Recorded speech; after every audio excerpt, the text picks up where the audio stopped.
আচ্ছা, আমরা নিউটনের সূত্র থেকে নিউটনের সান্দ্রতা সান্দ্র বল সম্পর্কিত যে সূত্র বা সান্দ্রতা সম্পর্কিত যে সূত্রটা ছিল, সেই সূত্র থেকে আমরা সান্দ্রতা গুণাঙ্ক পাইছিলাম। সেই সান্দ্রতা গুণাঙ্ক থেকে আমরা একটা জিনিস ব্যাখ্যা করতে পারি, যেটা কিনা ক্ষণস্থায়ী স্থিতিস্থাপকতা। তোমরা এই চ্যাপ্টার একটা অংশ পড়ছিলা, স্থিতিস্থাপকতা। তো এখানে ক্ষণস্থায়ী স্থিতিস্থাপকতা,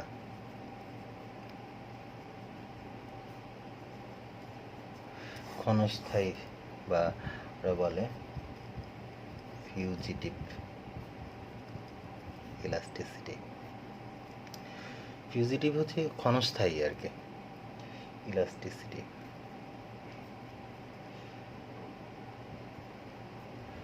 তোমাদের মনে পড়ে আমরা দৃঢ়তা গুণাঙ্ক বলে একটা গুণাঙ্ক শিখছিলাম।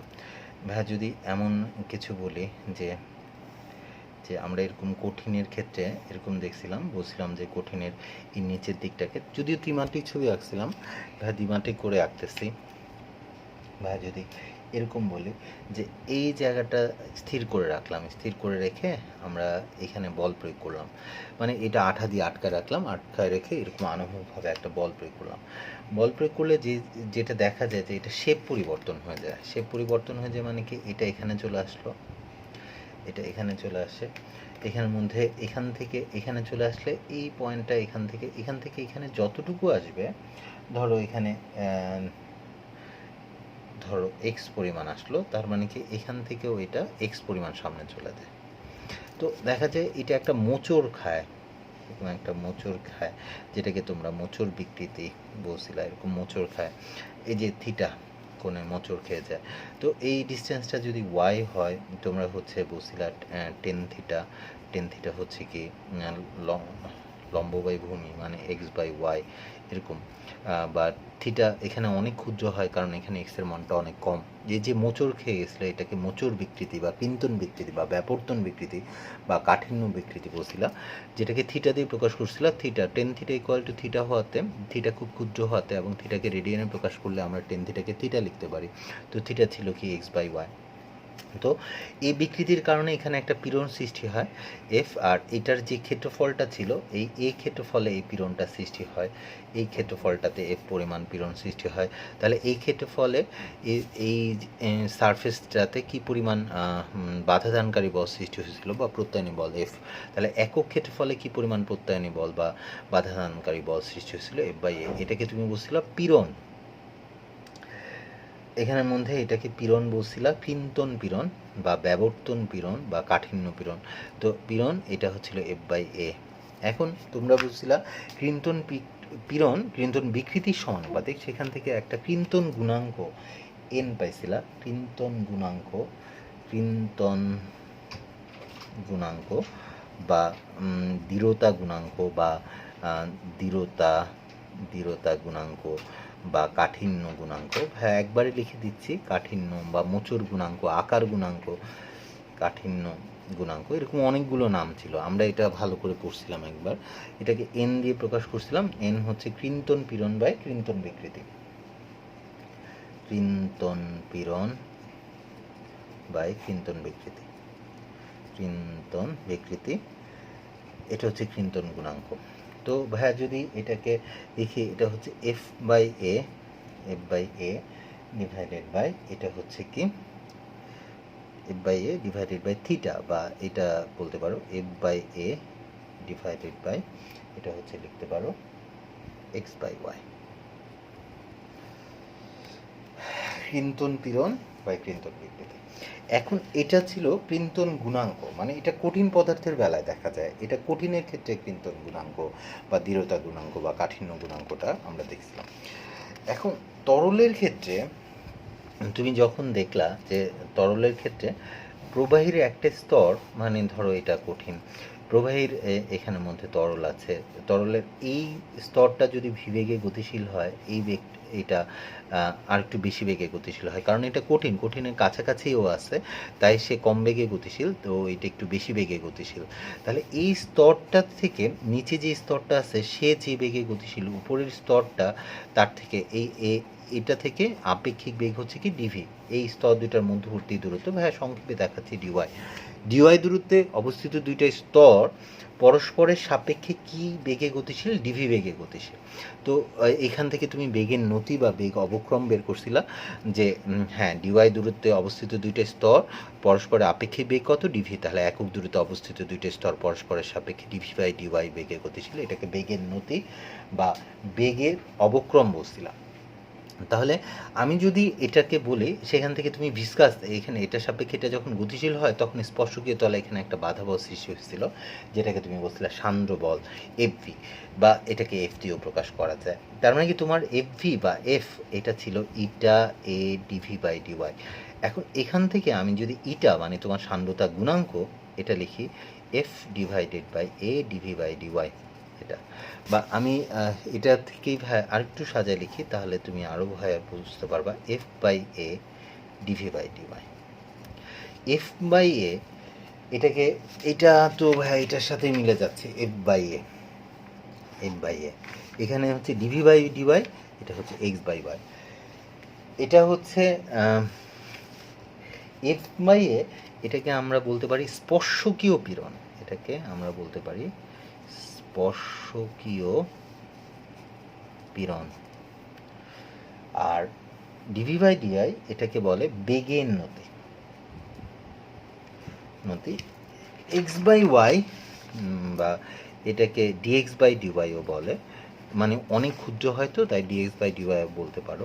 তো এটাকে বলে স্মরণের নতি, নিচেটাকে স্মরণের নতি, আর এখানে এটা হচ্ছে বেগের নতি। মানে এটা দেখো, এটা কিন্তু ঢাল, আসলে আর কিছু না, এটা ডিওয়াই, এটা হচ্ছে ডিভি, তার মানে এটা যদি থিটা হয় লম্ববাই ভূমি, টেন থিটা হচ্ছে লম্ববাই ভূমি, টেন থিটাই তো ঢাল, টেন থিটা হচ্ছে ডিভি বাই ডিওয়াই, এটাই কিন্তু বেগের নতি। তো এটার সাথে এটা যদি মিলাও যে এটার কৃন্তন গুণাঙ্ক, আর কৃন্তন গুণাঙ্ক বা কাঠিন্য গুণাঙ্ক দৃঢ়তা গুণাঙ্কের সাথে দেখা যাচ্ছে যে আমাদের যে সান্দ্রতা গুণাঙ্ক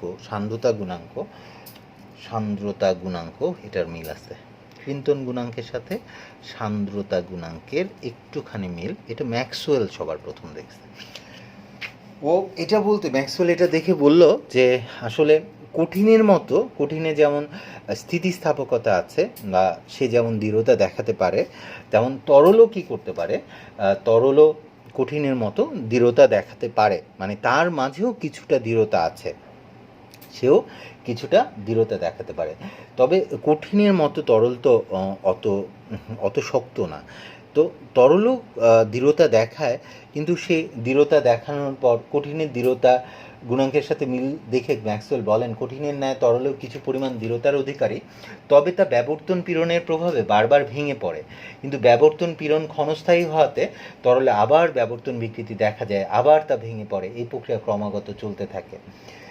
এখন এই কারণে বলা যায় যে হ্যাঁ, তরলের দৃঢ়তা আছে কিন্তু সেটা ক্ষণস্থায়ী, তার স্থিতিস্থাপকতা আছে কিন্তু সেটা ক্ষণস্থায়ী। তরলের বা প্রবাহীর যে ক্ষণস্থায়ী স্থিতিস্থাপকতা, এটাই আমরা বলি ফিউজিটিভ ইলাস্টিসিটি। মানে আমরা বলতে পারি তরলের স্থিতিস্থাপকতা বা দৃঢ়তা আছে, এবং সেটাকে অনেক অল্প সময়ের জন্য, কিছু সময়ের জন্য সে বাধা দেয় আবার ভেঙে পড়ে, আবার বাধা দেয় আবার ভেঙে পড়ে। এই জন্য এটার সাথে আমরা হচ্ছে ওই কঠিনের স্থিতিস্থাপকতার মিল লক্ষ্য করে ম্যাক্সওয়েল এই ক্ষণস্থায়ী স্থিতিস্থাপকতায় কথাটা বলছে, যে তরল যে স্থিতিস্থাপকতাটা দেখায় সেটা হচ্ছে ক্ষণস্থায়ী স্থিতিস্থাপকতা, বা সেটাকে আমরা বলি ফিউজিটিভ ইলাস্টিসিটি। আচ্ছা, যাই হোক, এটা নিয়ে আর কথা বলতে চাই না। আমরা নেক্সট যেটা নিয়ে বলতে চাই সেটা হচ্ছে সান্দ্রতা। হ্যাঁ, আমরা স্টোকসের সূত্রটা পড়ি, চলো। এই চ্যাপ্টারে আমাদের স্টোকসের সূত্রটা বাকি আছে, চলো। স্টোকস এর সূত্র, এখন স্টোকসের সূত্র যখন পড়তে যাবা,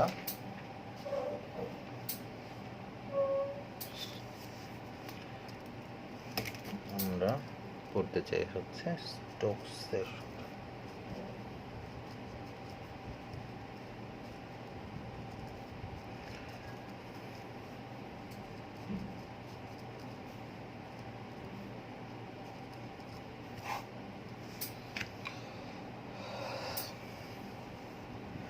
এখন স্টোকস ল, এখন এটা যদি পড়তে চাও, একটা তরলের মধ্য দিয়ে বা একটা প্রবাহের মধ্য দিয়ে যদি একটা গোলক চলে তাহলে কি হয়, সেটা হচ্ছে স্টোকসের সূত্র। এখন যে কোনো একটা প্রবাহে, একটু প্রবাহে পরে বলি, তুমি যদি এভাবে চিন্তা করো, ছোটোবেলায় আমরা একটা জিনিস পড়ছিলাম যে আমি যদি একটা বস্তুকে তরলে ছেড়ে দিই তাহলে ওই বস্তুটা ওই তরলে ডুবে যেতে পারে, অথবা ভাসতে পারে, অথবা নিমজ্জিত হয়ে ভাসে। এটা কি তোমাদের মনে আছে কিনা? আমরা জাস্ট হচ্ছে যে কোনো তরলের মধ্যে আমরা ধরো একটা বস্তুকে ডুবালাম, ধরো একটা গোলকই ডুবালা। এখন এখানের মধ্যে একটা গোলককে ধরো, এই গোলকের ভর আছে, এটার ওজন আছে, এটার ওজন W=mg, এটা খাড়া নিচের দিকে কাজ করে। কিন্তু আমরা জানি, আমরা ছোটোবেলায় পড়ে আসছিলাম যে কোনো বস্তুকে আমরা যদি তরলে বা পানিতে নিমজ্জিত করি তাহলে সে উপরের দিকে একটা ঊর্ধ্বমুখী ধাক্কা বল অনুভব করে, যেটাকে আমরা বলি প্লবতা বল। প্লবতা বল বা আমরা বলি বয়েন্সি ফোর্স, এটার নাম হচ্ছে বয়েন্সি ফোর্স। FB দিয়ে প্রকাশ করতেছি, বয়েন্সি ফোর্স থেকে ওজনটা কাজ করে খাড়া নিচের দিকে। ওজন কাজ করে খাড়া নিচের দিকে, আর প্লবতা বল বা বয়েন্সি ফোর্সটা কাজ করে কি খাড়া উপরের দিকে। তো আমরা আগে ছোটোবেলায় যেটা জানতাম সেটা বলে নেই। তো এখানে 3টা ঘটনা ঘটে, যে এখানের মধ্যে আসলে ঘটনাটা কি হয় তোমাদের যদি মনে থাকে, এই যে একটা গোলক আকৃতির একটা বস্তু, আমি যখন এটা একটা গোলক, আর ব্যাসার্ধের একটা গোলক, এখন একটা তরলে বা পানিতে আমি যখন নিমজ্জিত করি, তখন কি করে, এই গোলকটা তার সমআয়তনের পানি অপসারণ করে। এখন এই পানিটা অপসারণ করে কোন দিকে? উপরের দিকে। এখন এই যতটুকু পানি সে অপসারণ করে, এটার জন্য এই বস্তুটা উপরের দিকে একটা ঊর্ধ্বমুখী ধাক্কা অনুভব করে। হ্যাঁ, সে একটা ঊর্ধ্বমুখী ধাক্কা অনুভব করে। এই ঊর্ধ্বমুখী ধাক্কাকেই আমরা কি বুঝলাম? প্লবতা বল। এখন আমাদের কথা ছিল এমন যে যদি কখনো এমন হয় যে বস্তুটার ওজন এই ঊর্ধ্বমুখী ধাক্কা বা প্লবতা বলের থেকে যদি বেশি হয়, তার মানে কি ও যে সমআয়তন পানি অপসারণ করলো, সে সমআয়তন পানির যে ওজন বা ওই ওজনটাই হচ্ছে প্লবতা বল। ওই প্লবতা বলের থেকে ওজনটা যদি বেশি হয়, মানে এই বস্তুটার ওজন ওই প্লবতা বলের থেকে বেশি হলে কি হবে? বস্তুটা ডুবে যাবে। এটা আমরা জানতাম, বস্তুটি ডুবে যাবে। আর যদি এমন হয়, যদি প্লবতা বলটা ওজনের থেকে বেশি, উপরের দিকে যে ঊর্ধ্বমুখী ধাক্কা এটা বেশি, ওজনটা কম, এটা হলে জিনিসটা ভাসবে। মানে ওজন কম, প্লবতা বল বেশি হলে কি বস্তুটি ভাসবে।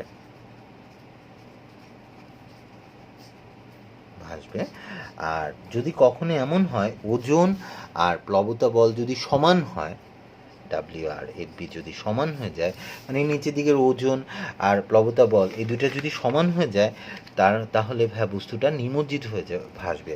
তোমরা জাহাজের ক্ষেত্রে যদি যেটা দেখো আর কি, একটা জাহাজকে কখনো চট্টগ্রামে পোর্টে যদি দেখো একটা জাহাজ নামাচ্ছে, প্রথমে দেখবা জাহাজটা ডুবে যাচ্ছে, মানে নিচের দিকে নামতে একটা নির্দিষ্ট জায়গায় যাওয়ার পর দেখবা আর ডুবছে না, এটা ভেসে আছে। মানে একটা অংশ নিচে আসছে, মানে যখন এই জাহাজের ওজন আর প্লবতা বল সমান হয়ে গেছে, তখন একটা অংশ কিন্তু পানির নিচে, আরেকটা অংশ পানির উপরে, এরকম নিমজ্জিত হয়ে ভাসে। যখন ওজন আর প্লবতা বল কি হয়? সমান হয়, তখন বস্তুটি নিমজ্জিত হয়ে ভাসবে, মানে ডুবে ভাসবে আর কি। একটা অংশ পানির নিচে, একটা অংশ পানির উপরে, এরকম ভাসবে। এই জিনিসটা আমরা ছোটবেলা থেকে জানি। কিন্তু আমরা স্টোকসের সূত্রটা বলার আগে বলে দিচ্ছি, এখন যেটা নিয়ে আলোচনা করতেছি সেটা হচ্ছে কেবলমাত্র 1 নম্বর ক্ষেত্রটা। আমরা ছোটোবেলায় কিছু জিনিস পূর্ণাঙ্গভাবে বলতাম না, এখন সেটা বলবো। যে এখন ধরো হচ্ছে হ্যাঁ একটা ধরো হচ্ছে পানির মধ্যে একটা লোহার বল ছেড়ে দিব, তার মানে কি অবশ্যই লোহার বলের ওজন অনেক বেশি, তার প্লবতা লোহার নিরেট একটা বলকে, নিরেট ফাঁপানা জাহাজের মতো ফাঁপানা একটা নিরেট লোহার বলকে পানির মধ্যে ছেড়ে দেব, ছেড়ে দিলে অবশ্যই লোহার ওজনটা বেশি হবে, প্লবতা বল কী হবে, কম হবে। তার মানে কি অবশ্যই ভাইয়া বলটা তাহলে নিচে ডুবে যাবে। তাহলে এখন এই যে ডুবে যাবে, এই ডুবে যেতে গেলে কিছু ঘটনা ঘটবে।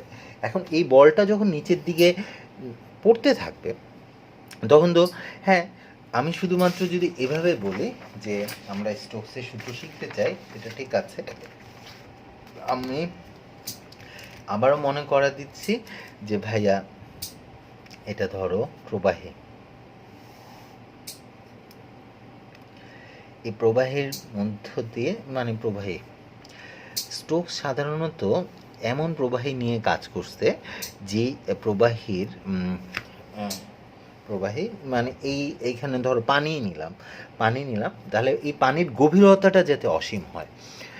আচ্ছা দেখা গভীরতা অসীম কেন, এটা পরে দিয়ে তোমাকে মানে আনলিমিটেড গভীরতা, মানে এটা একটু পরে শেষ হয়ে যাবে এমন না, আমি ধরলাম এটা অনেক গভীর।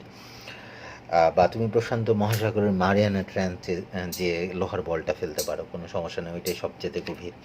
ধরো এখানের মধ্যে আমি এখানে একটা লোহার বল যখন ছেড়ে দিব, ধরো হচ্ছে আর ব্যাসার্ধের একটা লোহার বল ছেড়ে দিচ্ছি, এটা একটা গোলক, আর ব্যাসার্ধের একটা গোলক, লোহার বল হোক, গোলক আকৃতির একটা বল। এখন এই বলের ওজন কাজ করবে কিভাবে, ওজন কাজ করে এটার ভর যদি এম হয়, এটার ওজন কাজ করবে খাড়া নিচের দিকে, W equal to M D, এটার ওজন খাড়া নিচের দিকে কাজ করবে। দুইটা বল সম্পর্কে আমরা জানি, ওজন আর একটা হচ্ছে প্লবতা বল। মানে এই যে আর ব্যাসার্ধে যে গোলকটা আছে, এই গোলকের সমায়তন পানি সে কী করবে, অপসারণ করবে। এখন ওই পানিটার যে ওজন, সেই ওজনের সমান ধাক্কা সে ঊর্ধ্বমুখী একটা ধাক্কা অনুভব করবে, সেই ঊর্ধ্বমুখী ধাক্কাটাকে আমরা বলছি প্লবতা বল। এই প্লবতা বলটা কোন দিকে, উপরের দিকে, বা এটাকে বয়েন্সি ফোর্স বলে, এই জন্য এটাকে ভাইয়া এফবি দিয়ে প্রকাশ করতেছে, এফবি। আচ্ছা এখানের মধ্যে যেহেতু এটা অনেক ভারী মানে ওজনটা বেশি, এখানে ভাইয়া ধরে নিচ্ছি ওজন এই বয়েন্সি ফোর্স থেকে বেশি, তো অবশ্যই ভাইয়া ওজনটা প্লবতা বল থেকে বেশি হলে এটা ডুবে যাবে। এখন তোমার যেটা নতুন করে যেটা ছোটোবেলায় চিন্তা করো নাই, এটা ডুবে যাবে, এটা আমি জানি। এখন ও যখন ডুবে যাবে, এখন তুমি চিন্তা করো এখন কি ঘটনাটা ঘটবে। এখন ওর যখন ডুবে যাচ্ছে, এই লোহার বলটা এরকম করে নিচে নামতেছে। এখন এই লোহার বলটা যখন নিচের দিকে নামবে, এই পথে নিচের দিকে নামবে, তখন এই লোহার বলের সামনে কি আছে, এখানে কি আছে, পানি। এখন এই পানিগুলোকে নিচের দিকে নামাবে, মানে এই লোহার বলের যে বেগ হবে এই পানিগুলোর বেগ তাই হবে, কিন্তু আশেপাশেও তো পানি আছে, ওই পানিগুলো তো স্থির। তার মানে কি দেখা যাবে যে পানির এই স্তরগুলো গতিশীল আর আশেপাশের পানির স্তরগুলো স্থির। তার মানে কি এই স্তরের সাথে পানির এই স্তরের একটা আপেক্ষিক বেগ সৃষ্টি হবে। এই আপেক্ষিক বেগ আমরা জানি প্রবাহের একটা স্তরের সাপেক্ষে আরেকটা স্তর যদি আপেক্ষিক বেগ থাকে, তাহলে ভাইয়া এই আপেক্ষিক বেগকে বাধা দেওয়ার জন্য স্পর্শকীয় তলে বিপরীত দিকে, এই আপেক্ষিক বেগের বিপরীত দিকে কি হবে, বাধা বল সৃষ্টি হবে। তার মানে কি ও যাচ্ছে কোন দিকে, নিচের দিকে। তার মানে কি আপেক্ষিক বেগ সৃষ্টি হয়েছে কোন দিকে, নিচের দিকে। তাহলে ভাইয়া দেখা যাবে উপরের দিকে একটা বল সৃষ্টি হয়ে যাবে, যেটাকে আমরা বলবো সান্দ্র বল। তোমরা এই সান্দ্র বলই পড়ে আসছো। যে কোনো প্রবাহের মধ্যে আপেক্ষিক বেগ, যে কোনো প্রবাহের স্তরগুলোর মাঝে যদি আপেক্ষিক বেগ থাকে, তাহলে আমরা জানি সেই আপেক্ষিক বেগকে বাধা দেওয়ার জন্য একটা বল সৃষ্টি হয়, যে বলটাকে আমরা বলি ভিসকাস ফোর্স বা সান্দ্র বল, যেটা নিয়ে ছোটোবেলায় আমরা আলোচনা করি না। আগে ছোটোবেলায় শুধু প্লবতা বল আর ওজনে দুইটা নিয়ে আলোচনা করছি, কিন্তু এই সান্দ্র বল তৃতীয় আরেকটা বল এখানে কাজ করবে। যেহেতু লোহার বলটা নিচের দিকে নামতেছে, তাই উপরের দিকে আরেকটা বল কাজ করবে, এটা হচ্ছে সান্দ্র বল। এই বা একটা বাধা বল কাজ করবে উপরের দিকে। তো ও যত নিচের দিকে নামবে ওর বেগটা না ভাইয়া বাড়তে থাকে, আর বেগ যত বাড়তে থাকে এই বাধা বল বা সান্দ্র বলের মান বাড়তে থাকে, এই সান্দ্র বলের মান বাড়তে থাকে। তো এখানের মধ্যে এই যে সান্দ্র বলটা, এই সান্দ্র বলটা কিসের উপর নির্ভর করে সেটা নিয়ে হচ্ছে কি আমাদের স্টোকসের সূত্র, যে এই উপরে যে সান্দ্র বলটা কাজ করবে, এই যে গোল একটা লোহার বল তুমি ছেড়ে দিলা পানির মধ্যে, পানি যখন নিচের দিকে নামবে তখন হচ্ছে এই নিচের দিকে এই প্রবাহীর স্তরগুলোকে বা এই পানির স্তরগুলো যখন নিচের দিকে গতিশীল হবে, আশেপাশের স্থির পানিগুলো তাকে আটকায় ধরে রাখতে চাইবে, আঠার মতো আটকায় ধরে রাখতে চাইবে সান্দ্রতার কারণে। এবং এইটার জন্য একটা বল কাজ করে যেটা হচ্ছে সান্দ্র বল। এই সান্দ্র বলটা কিসের উপর নির্ভর করে সেটা হচ্ছে স্টোকস বলে দিচ্ছে। এখন স্টোকস বলতেছে যে এখানে যে সান্দ্র বলটা কাজ করে, এখানে ভাই আরও অনেক কিছু লিখবো পরে, তো আপাতত চলে যাই যে এখানে ও বলতেছে স্টোকস এই সান্দ্র বল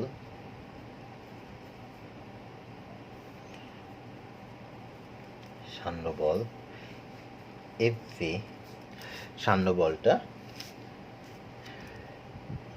যে প্রবাহীটা আছে সেই প্রবাহীর যে সান্দ্রতা গুণাঙ্ক সেই সান্দ্রতা গুণাঙ্কের সমানুপাতিক হবে।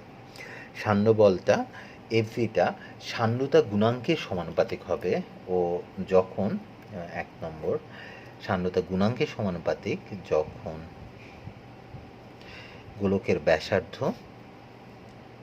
এবং বেগ ধ্রুবক।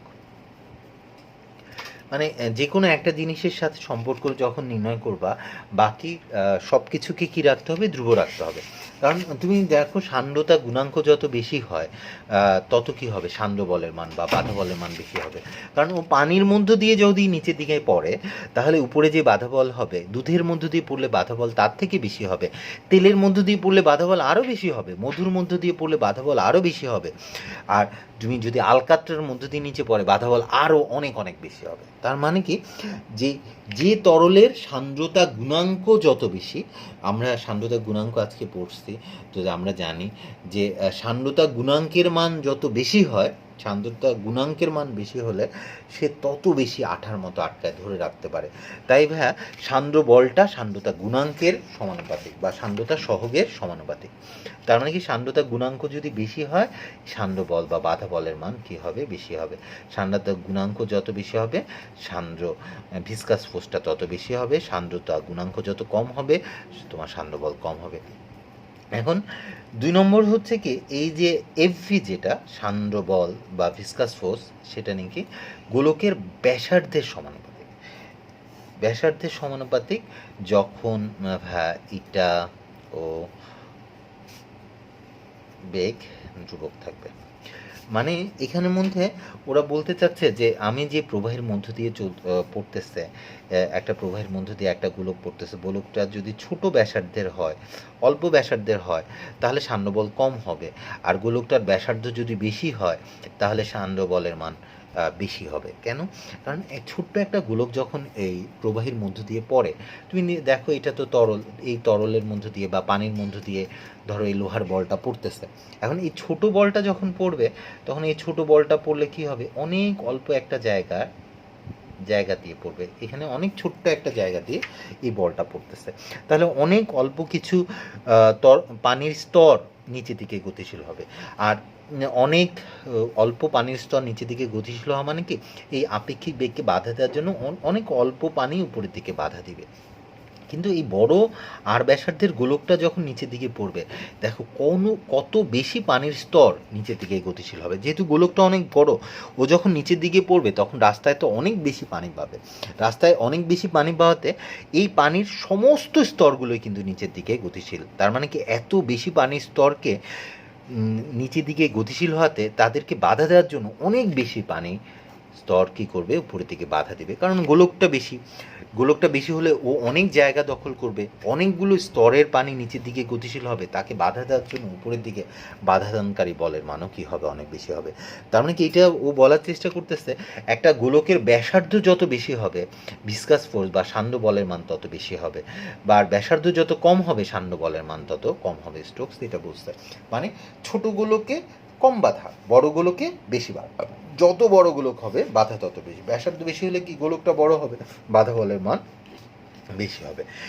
থার্ডলি সে বলছে যে সান্দ্রতা, এই সান্দ্র বল বা এই ভিসকাস ফোর্সটা এই যে এটার যে বেগ বা ভ্যালোসিটি আছে সেই বেগের সমানুপাতিক হবে। মানে বেগের মান যত বেশি হবে, মানে ওই বলটা বা ওই গোলকটা যত বেশি বেগে চলবে বাধা বল তত বেশি হয়। তোমার বেগ কম বাধা কম, বেগ বেশি বাধা বেশি, ওর কথা হচ্ছে এটা।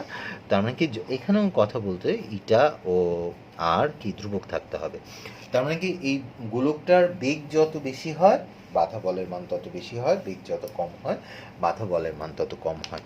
তো আমরা যদি এই তিনটাকে একত্র করে ফেলি, তিনটাকে একত্র করলে আমরা এভাবে লিখতে পারবো 1, 2 এবং 3 একত্র করলে এটা হচ্ছে এফভি সমানুপাতিক হচ্ছে ইটা আর ভি বলতে পারো, যখন ইটা আর ও ভি প্রত্যেকেই পরিবর্তনশীল। এটা অনুপাতের সূত্র, পরিবর্তনশীল। এখন আমরা অনুপাতের সূত্রটা এমন যে কতগুলো অনুপাতকে যদি একত্র করা হয় ওই অনুপাতের মধ্যে যা কিছু ধ্রুব ছিল তার সব কিছু কী হয়, পরিবর্তনশীল হয়ে যায়। তো আমি স্বভাবতই কী করব, এই যে সমানুপাতিক চিহ্নটায় সমানুপাতিক চিহ্নটাকে চেঞ্জ করে দিব, ইকুয়াল দিয়ে দিব। ইকুয়াল দিয়ে দিলে একটা সমানুপাতিক ধ্রুবক আসবে। এই সমানুপাতিক ধ্রুবক কে, ইটা আর ভি এরকম টাইপের কোনো একটা সূত্র চলে আসলো। এই যে সমানুপাতিক ধ্রুবক, ওরা এই সমানুপাতিক স্টোকস এই সমানুপাতিক ধ্রুবকের মান বের করছে 6π। তো 6π কীভাবে বের করছে সেটা আবার তোমাদের বইয়ে নাই, মানে এটার আসল প্রমাণ এখানে নাই। তো তোমার প্রমাণ একটা বইয়ে আছে, সেটা অদ্ভুত একটা প্রমাণ, তুমি জীবনে এমন প্রমাণ করো নাই, মাত্রাজনিত প্রমাণ। আচ্ছা তোমাকে দেখাচ্ছি একটু পরে কি প্রমাণ করছে তারা। এই V equal to 6π eta R V, এটা কের মান যদি 6π হয় তাহলে স্টোকসের সূত্রটা দাঁড়াচ্ছে এটা এফ ভি, এটা equal to 6π eta R V. এটা হচ্ছে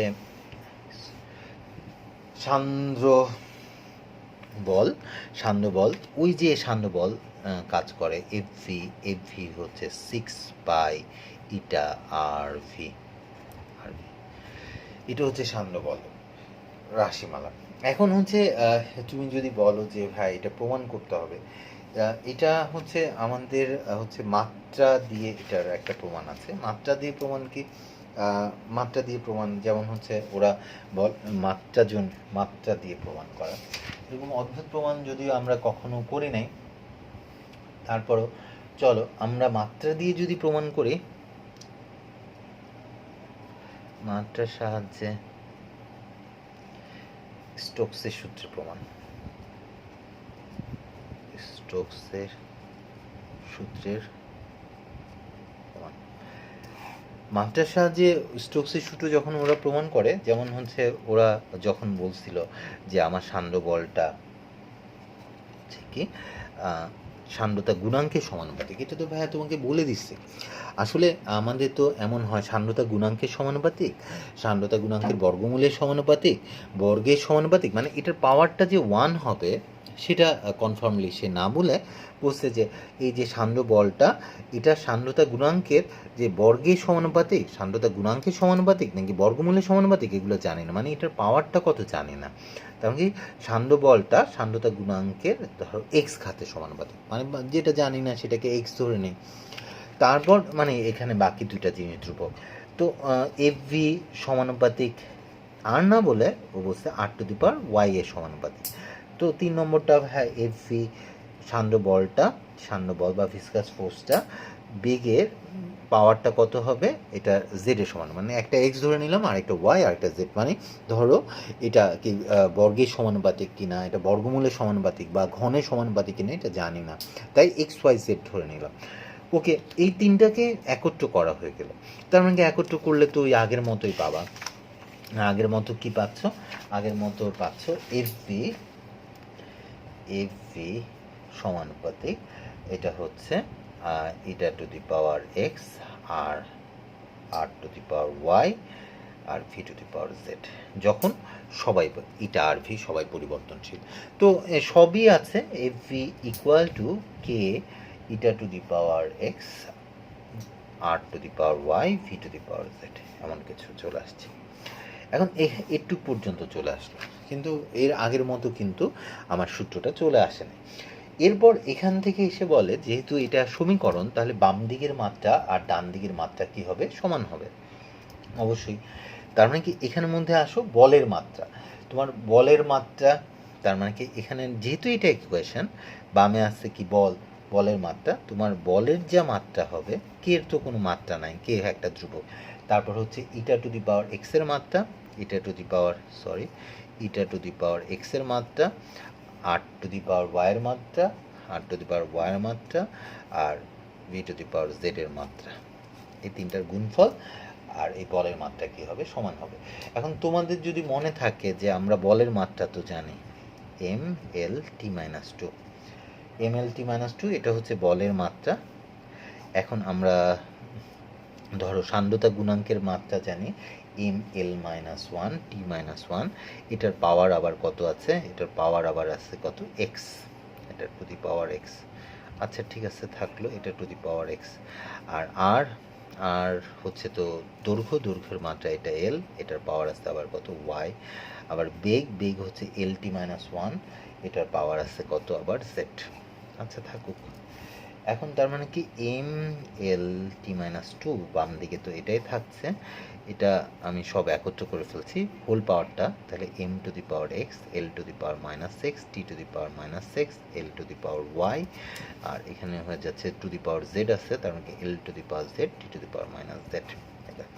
তার মানে কি এম তো আর কোথাও পাচ্ছি না, M L T minus two, বাম দিকের কোনো চেঞ্জ নাই, এখানে M to the power X থাকলো, আর এল এখানে আছে, এখানে আছে, এখানে আছে, তিন জায়গায়, তার মানে কি L to the power minus X plus Y, minus X plus Y plus Z, আর টি দুই জায়গায় আছে, T to the power minus X minus Z. তার মানে কি ওকে, তার মানে কি সব করে দিলাম। এখন এটা যেহেতু ইকুয়েশন, তাহলে এখানে বামে যেহেতু এম এর পাওয়ার ওয়ান, তাহলে ডানেও এম এর পাওয়ার ওয়ান হতে হবে, তাহলে এখানে ওয়ান আছে, এখানে এক্স আছে, তার মানে কি এম মানে ভরের মাত্রা থেকে তুমি লিখে দিতে পারো, ভরের মাত্রা সমীকরণ সমীকৃত করে পাও এক্স ইকুয়াল টু ওয়ান, ব্যাস এক্স এর মান জানা হয়ে গেল ওয়ান। এখন তারপর টি টি সময়ের মাত্রা থেকে তুমি লিখতে পারো মাইনাস টু হচ্ছে মাইনাস এক্স মাইনাস জেড, এক্সের মান তো তুমি ওয়ান জানো, তাহলে এক্সের মান যদি তুমি ওয়ান বসে দাও, minus two minus one minus Z, তার মানে জেড ইকুয়াল টু ওয়ান, তাহলে জেডের মানও পেয়ে গেছো ওয়ান। আবার জেডের মান ওয়ান, আবার এখানে এল এর মাত্রা থেকে তুমি লিখতে পারো, তুমি এল এর মাত্রা থেকে যদি দেখো, এল এর মাত্রা থেকে তুমি কি লিখতে পারো, এখানে এল এর পাওয়ার আছে হচ্ছে minus X plus Y plus Z এখানে, আর এখানে এল এর পাওয়ার আছে কত, ওয়ান, তার মানে কি তুমি এল এর মাত্রা থেকে লিখতে পারো minus X plus Y plus Z equal to one. তার মানে কি তুমি এক্স এর মান জানো ওয়ান, ওয়াই এর মান তুমি জানো না, তুমি জেড এর মান জানো ওয়ান, তাহলে মাইনাস ওয়ান প্লাস ওয়ান কাটো, ওয়াই এর মানও ওয়ান, তাহলে এক্স ওয়াই জেড সবার মানে কি চলে আসছে ওয়ান। তো এক্স ওয়াই জেড এর মান যদি ওয়ান হয়, তার মানে কি সে পেয়ে যাচ্ছে এফ ভি, এটা হচ্ছে কি কে, এটা আর ভি, তারপরেও বলে দিচ্ছে কে এর মান হচ্ছে সিক্স পাই, তার মানে কি গাণিতিক বিশ্লেষণ থেকে কে এর মান বের করে, তাহলে এফ ভি ইকুয়াল টু চলে আসে সিক্স পাই এটা আর।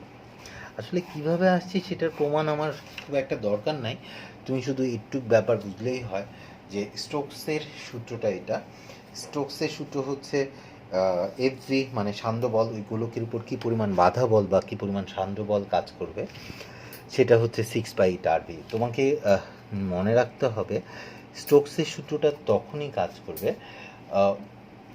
এটা অসীম বিস্তৃতির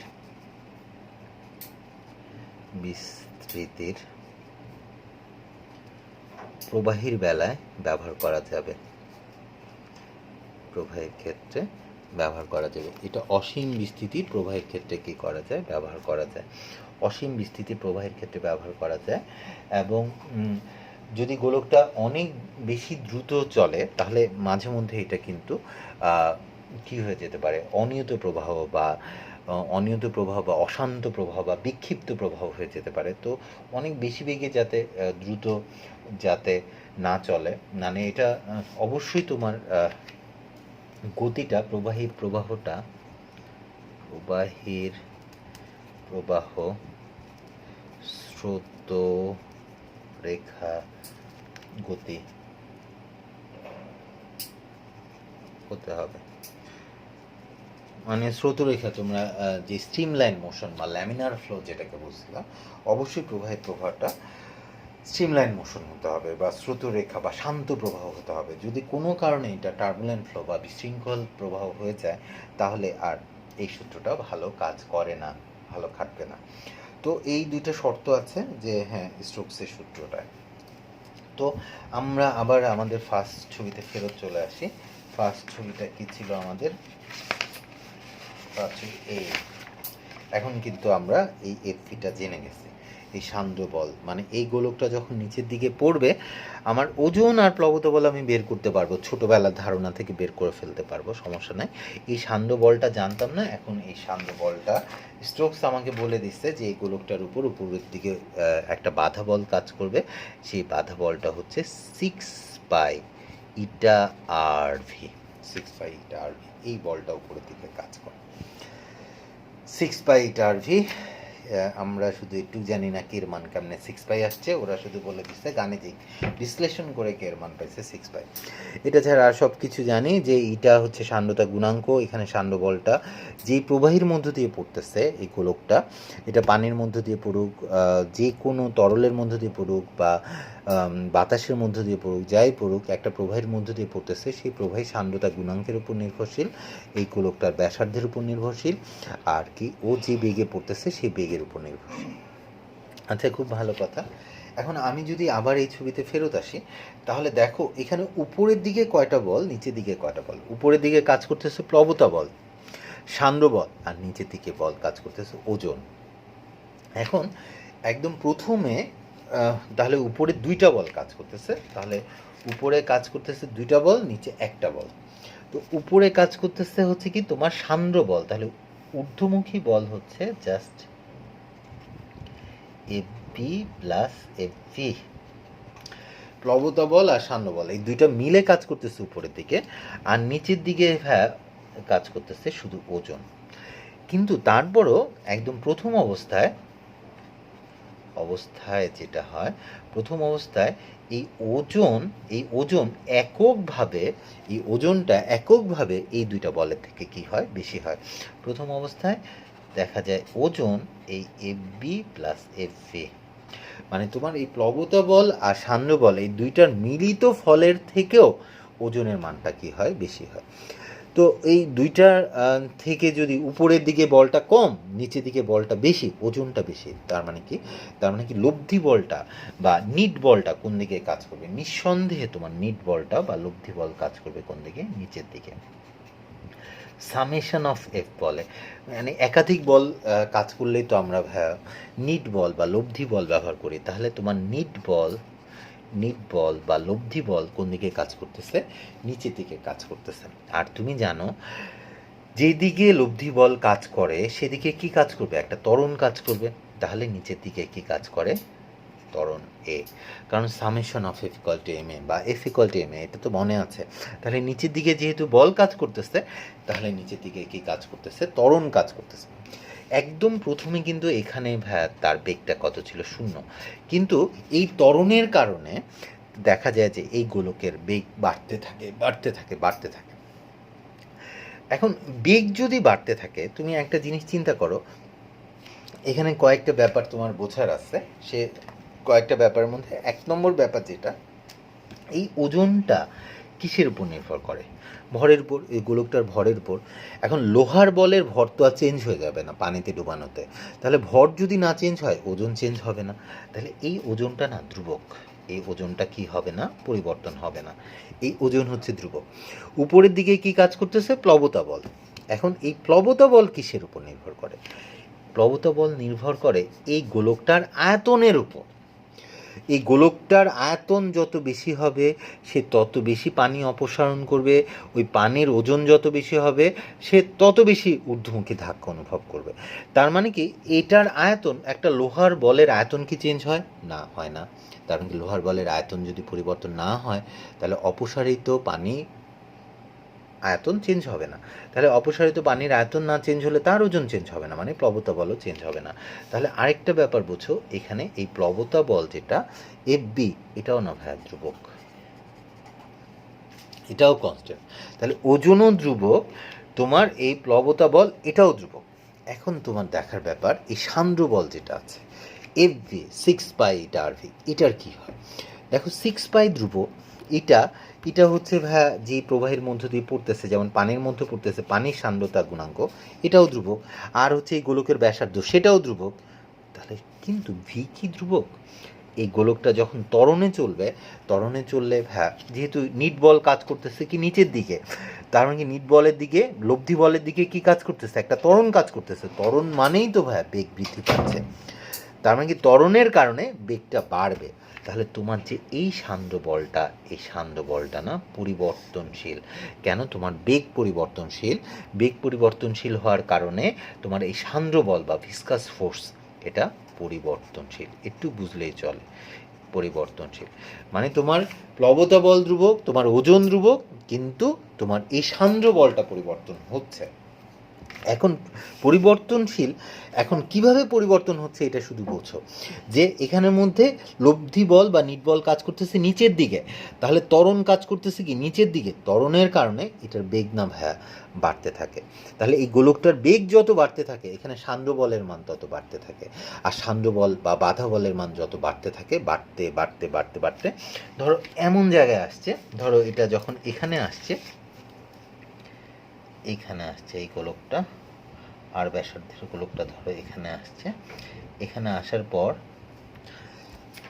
এখানে আসছে পর, হ্যাঁ এখানে তো উপরে দুইটা বল কাজ করতেছে, একটা হচ্ছে ভিসকাস ফোর্স সান্দ্র বলটা, আর একটা হচ্ছে কি প্লবতা বল উপরের দিকে কাজ করতেছে, আর নিচের দিকে কাজ করতেছে কি ওজনটা, ডাব্লিউটা কাজ করতেছে, ওজন। এখন এইখানে হয়েছে কি এই উপরের দিকের বলটা আর নিচের দিকের বলটা সমান হয়ে গেছে। মানে এখানে এসে যে ঘটনাটা ঘটে গেছে সেটা হচ্ছে এরকম, তোমার এখানের মধ্যে প্লবতা বল, ভিসকাস ফোর্স আর প্লবতা বল ইকুয়াল টু কি হয়েছে ডাব্লিউ। মানে উপরের দিকে যে পরিমাণ বল আছে নিচের দিকেও সেই একই পরিমাণ বল। তার মানে কি উপরের বল নিচের বলকে নিষ্ক্রিয় করে দিবে। তার মানে কি এখানে আসলে তোমার নিট বল যেটা সামেশন অফ এফ, এই লব্ধি বল কী হয়ে যায়? শূন্য হয়ে যায়।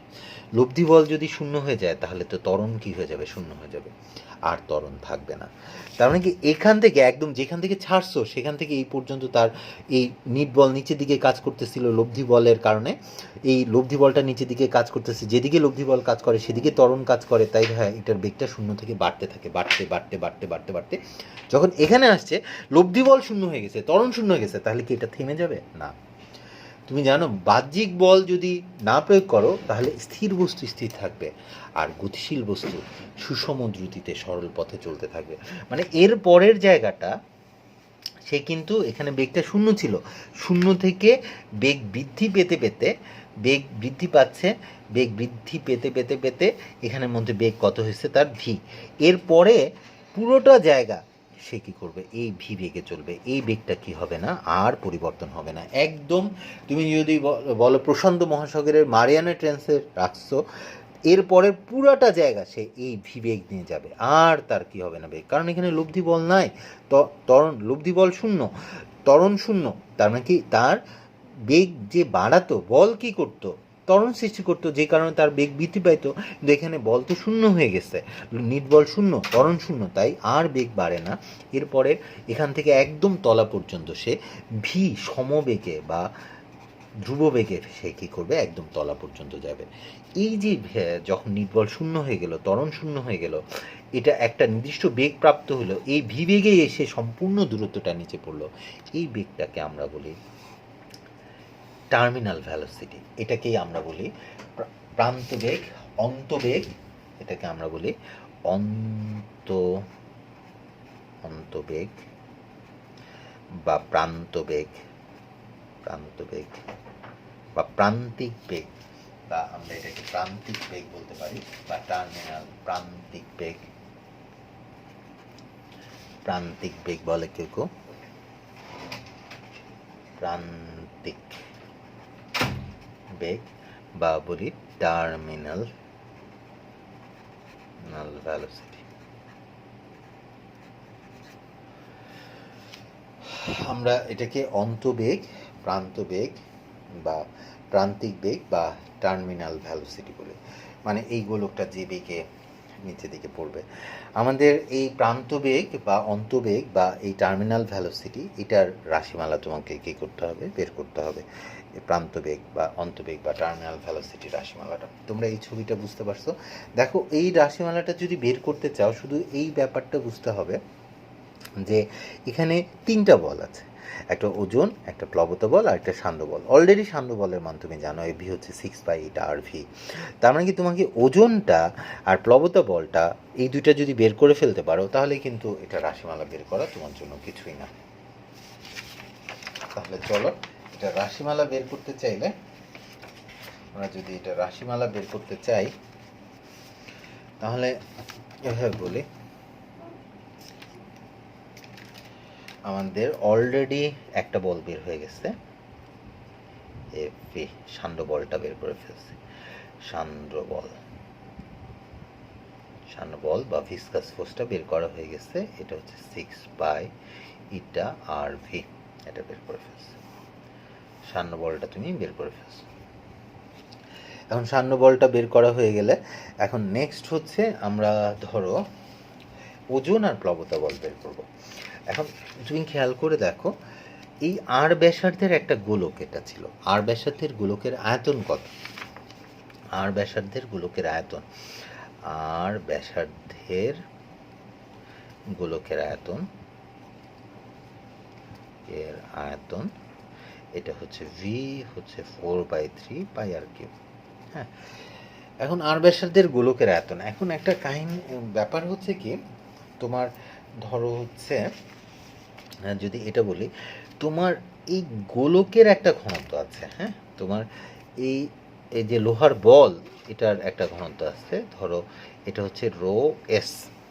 হ্যাঁ, আর এখানে যে প্রবাহীটা, যে প্রবাহের মধ্য দিয়ে এই লোহার বলটা পড়তেছে, যেমন এখানে পানির মধ্য দিয়ে পড়তেছে, তার একটা ঘনত্ব আছে, সেটার ঘনত্বকে বলে দিলাম রো এফ। হ্যাঁ, একটাকে রো এস বললাম, বা এটাকে রো প্রাইম বলতে পারো, তোমার ইচ্ছা। এটাকে রো 1, এটাকে রো 2 বলতে পারো, কোনো সমস্যা নেই। রো এস দিয়ে এখানে সলিড বুঝাইছি, রো এফ দিয়ে এটা ফ্লুইড বুঝাইছি, যেই ফ্লুইডটার মধ্যে দিয়ে সলিডটা পড়তেছে, এটাই, আর কিছু না। এখন ঘনত্ব কি? একক আয়তনের ভর হচ্ছে ঘনত্ব, রো = m/v।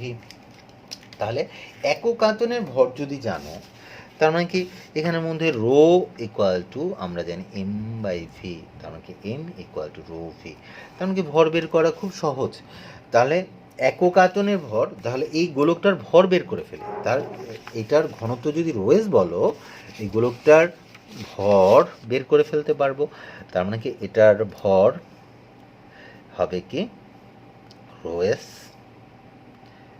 গোলকটার ভর, এটা হচ্ছে রোএস ইন্টু ভি, এটা হচ্ছে গোলকটার ভর।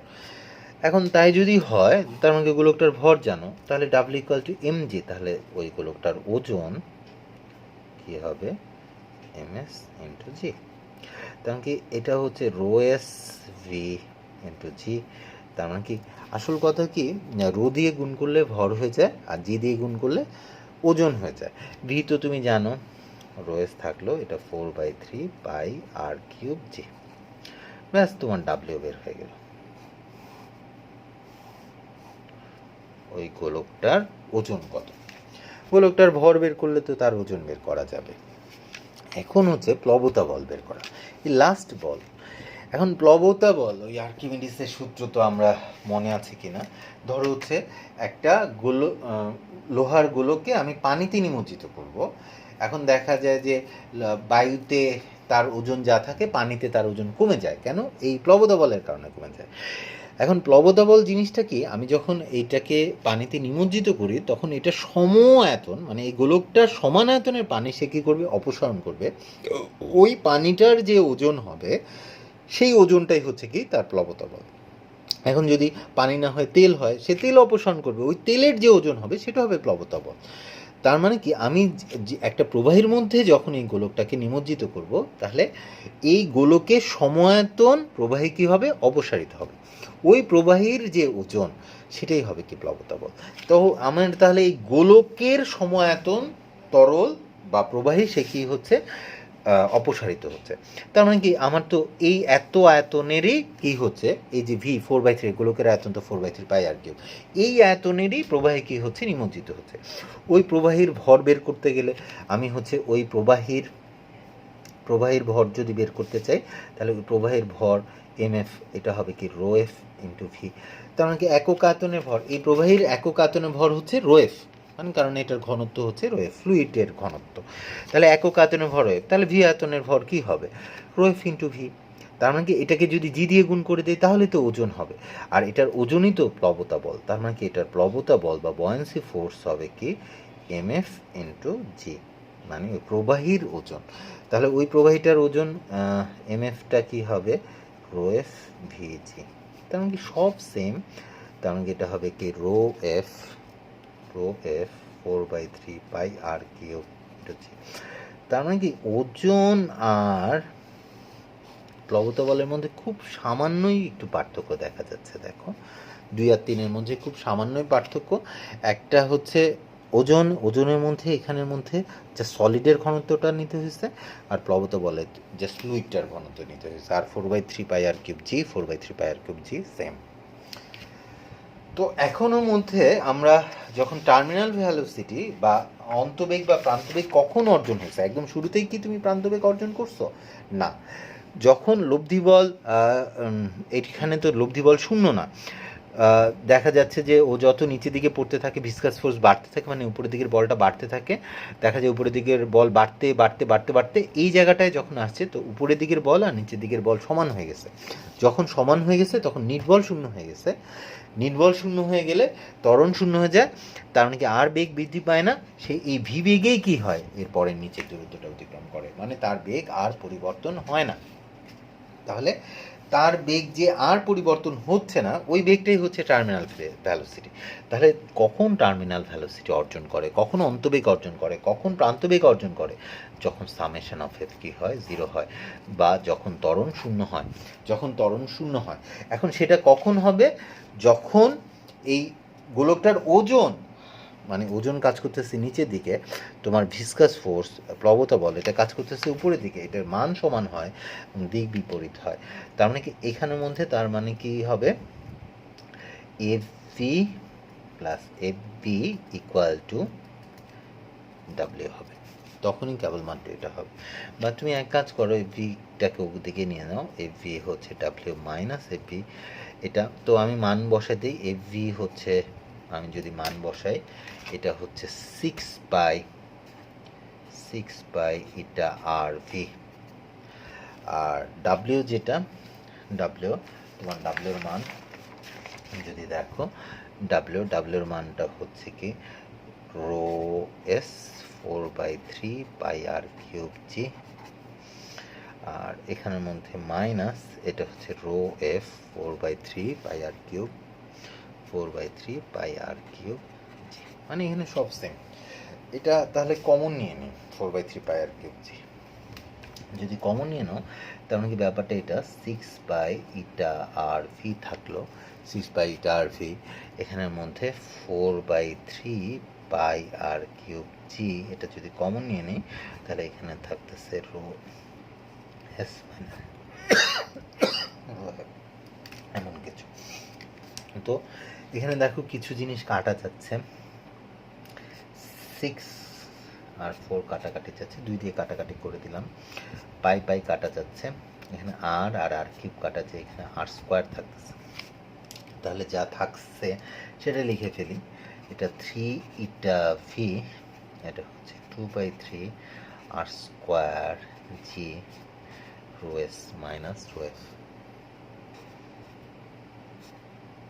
এটা আমরা প্রান্তবেগ বা অন্তবেগের রাশিমালা চাই, মানে আমরা এই ভি এর মানটা চাই। তাহলে ভি ইকুয়াল টু 3 টান এদিকে যদি চলে যায়, তার মানে কি 2 আর স্কোয়ার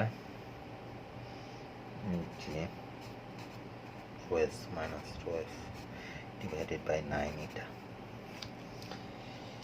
এই যে রাশিমালাটা বের হলো, এটা অনেক ইম্পর্টেন্ট রাশিমালা, এটা দিয়ে অনেক অঙ্ক আছে।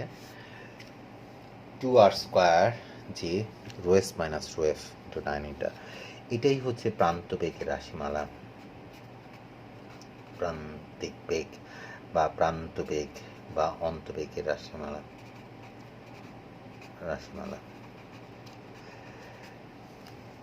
এখন তুমি হচ্ছে ব্যাখ্যা করতে পারবা যে বৃষ্টির পানির ফোঁটা, মানে দেখো এটা সেই বেগ, আসলে বেগ বের করা তো অনেক সহজ, আমরা আসলে এটা দিয়ে সান্দ্রতা গুণাঙ্ক বের করি, এটা বের করি। আর হচ্ছে গোলকের ব্যাসার্ধ জি হচ্ছে 9.8। রোয়েস আর রোয়েফের ব্যাপারটা কি, তোমার মাঝে মধ্যে আমি যেমন পানির মধ্যে দিয়ে লোহার বল ফেলছি, লোহার ঘনত্ব বেশি, পানির ঘনত্ব কম। মনে রেখো বেশি ঘনত্ব হচ্ছে রোয়েফ, মানে হচ্ছে রোয়েস দিয়ে বুঝাচ্ছি বেশি ঘনত্বটা, রোয়েফ দিয়ে হচ্ছে কম ঘনত্ব, মানে যেটা বেশি ঘনত্ব সেটা মাইনাস হচ্ছে কম ঘনত্ব, এটা সব সময়। যেমন হচ্ছে পানির মধ্য দিয়ে বাতাস বা বৃষ্টি যখন পড়ে, বৃষ্টিটা পড়তেছে কিসের মধ্য দিয়ে, বাতাসের মধ্য দিয়ে। দেখো পানির ঘনত্ব হচ্ছে 1000 কেজি পার মিটার কিউব, আর বাতাসের ঘনত্ব কত 1.293। তার মানে কি বাতাসের ঘনত্ব বাদ দিয়ে দিলেও চল, তার মানে কি কিছু কিছু ক্ষেত্রে বাতাসের ঘনত্ব বাদ দিয়ে, রোয়েফ বাদ দিয়েও তুমি সিম্পলিফাই করে নিতে পারো। এখন ভাইয়া যেটা বলতেছিলাম বৃষ্টির পানির ফোঁটা, এখন তুমি যদি এই সেম ঘটনাটাই তুমি চিন্তা করো, এটা পানি না, এটা হচ্ছে এই প্রবাহীটাকে ধরে নাও বাতাসের মধ্যে দিয়ে এটা ধরো বৃষ্টির পানির একটা ফোঁটা। দেখো ওরা এইভাবে বলে, আমরা বৃষ্টির পানির ফোঁটাতে, মানে বৃষ্টির পানির ফোঁটা তো অনেক উপর থেকে পড়ে, তো এটা অভিকর্ষ ত্বরণের প্রভাবে জি ত্বরণে যদি পড়তে থাকে প্রত্যেক সেকেন্ডে 9.8 মিটার পার সেকেন্ড স্কোয়ার করে, মানে অভিকর্ষ ত্বরণ 9.8 মিটার পার সেকেন্ড স্কোয়ার, কথার অর্থ কি, মানে প্রায় 10 মিটার পার সেকেন্ড স্কোয়ার, কথাটার অর্থ হচ্ছে 1 সেকেন্ডে বৃষ্টির পানির ফোঁটার বেগ প্রায় 10 মিটার পার সেকেন্ড বাড়বে, 1 সেকেন্ড গেলে 10 মিটার পার সেকেন্ড বেগ বাড়বে। এটা কিন্তু মারাত্মক কথা। কেন মিটার পার সেকেন্ডে আমরা বেগ বুঝি না, এটাকে 3.6 দিয়ে গুণ করে দিলে 36, মানে সেকেন্ডে 36 কিলোমিটার পার আওয়ার বেগ বাড়বে, সেকেন্ডে, 1 সেকেন্ডে। তার মানে কি কয়েক মিনিট যদি বৃষ্টির পানির ফোঁটা পড়তে লাগে, তাহলে ভাই নিচে আস্তে আস্তে কয়েক লক্ষ কিলোমিটার পার আওয়ার হবে বৃষ্টির পানির ফোঁটার বেগ।